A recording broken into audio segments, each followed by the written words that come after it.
जय हिंद प्यारे दोस्तों। क्या आप लोग 9 और 10 में चले आए हैं? संस्कृत लिखने के लिए और बनाने के लिए और पढ़ने के लिए कुछ नहीं आता है तो कोई बात नहीं है। तो आज हम जीरो लेवल लेके आए हैं संस्कृत, जो कि आपको बोलने के लिए भी सीख जाएंगे और बनाने के लिए भी सीख जाएंगे और पढ़ने के लिए भी सीख जाएंगे। तो आइए हम चलते हैं जीरो लेवल संस्कृत हम कैसे सीखेंगे। पहले बात तो है कि हमको हम जो यूज जो कर रहे हैं दिन भर में क्या क्या यूज कर रहे हैं तो उसका हम हिंदी और संस्कृत जानते हैं। तो चलते हैं। तो देखिए, इधर है हिंदी और इधर है संस्कृत। तो चलिए देखिए, खाना का संस्कृत होता है खाद और पढ़ना का संस्कृत होता है पठ। देखिए, घर का संस्कृत होता है गृहम और रोना का संस्कृत होता है रुद। हंसना का संस्कृत होता है हस्तु। उठना का संस्कृत होता है उदय। बैठना का संस्कृत होता है उपविश होता है। और बात करना का संस्कृत होता है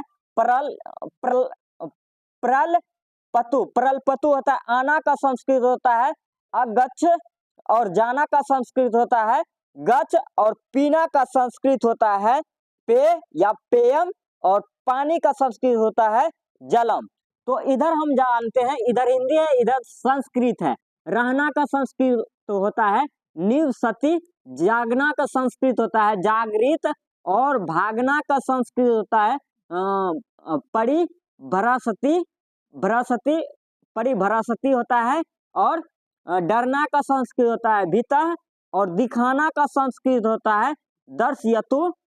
टहलना का संस्कृत होता है अटतु। दौड़ना का संस्कृत होता है धावनम।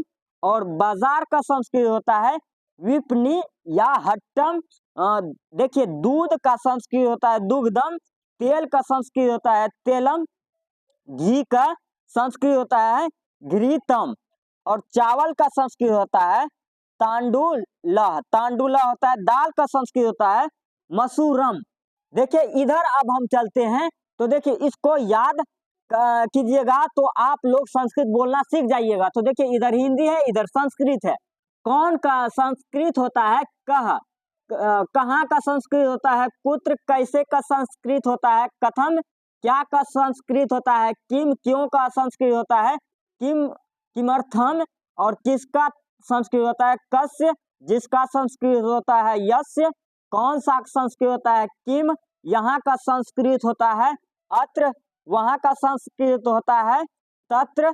और किसको संस्कृत होता है कस्मै। यह का संस्कृत होता है इदम। तो इधर थोड़ा डाउट हो सकता है, थोड़ा किताब देख के आप लोग याद कीजिएगा। तो आपका संस्कृत होगा यूयम और तुम का संस्कृत होगा त्वम। मैं का संस्कृत होगा अहम। आप लोग का संस्कृत होगा यूयम। तुम लोग का संस्कृत होगा यूयम। ई सब में थोड़ा डाउट हो सकता है। हम का संस्कृत होगा वयम। हम लोग का संस्कृत होगा आवाम। आपका संस्कृत होगा भक्त। तुम्हारा संस्कृत होगा भवत। हमारा संस्कृत होगा अस्माकम। मेरा संस्कृत होगा मम। उसका संस्कृत होगा तस्मा। तो आप लोग को यहाँ तक समझ में आ गया होगा। तो आज का क्लास आप लोग को कैसा लगा और कमेंट सेक्शन में जरूर लिखिएगा और अपने दोस्तों को शेयर जरूर कीजिएगा। ये जो है आप अगर इधर इतना अगर याद कर लीजिएगा तो आप संस्कृत बोलना भी सीख जाएंगे और बनाना भी सीख जाएंगे। तो अब हम इसको बनाने के लिए सिखाएंगे दूसरे क्लास में। तो आज तक का यहीं तक। और इसको जो है इसको थोड़ा सा देख लीजिएगा, यहाँ से यहाँ तक थोड़ा हमको डाउट लग रहा है, ये थोड़ा गलत हो सकता है, ज्यादा नहीं होगा। तो आज तक का यहीं तक। तो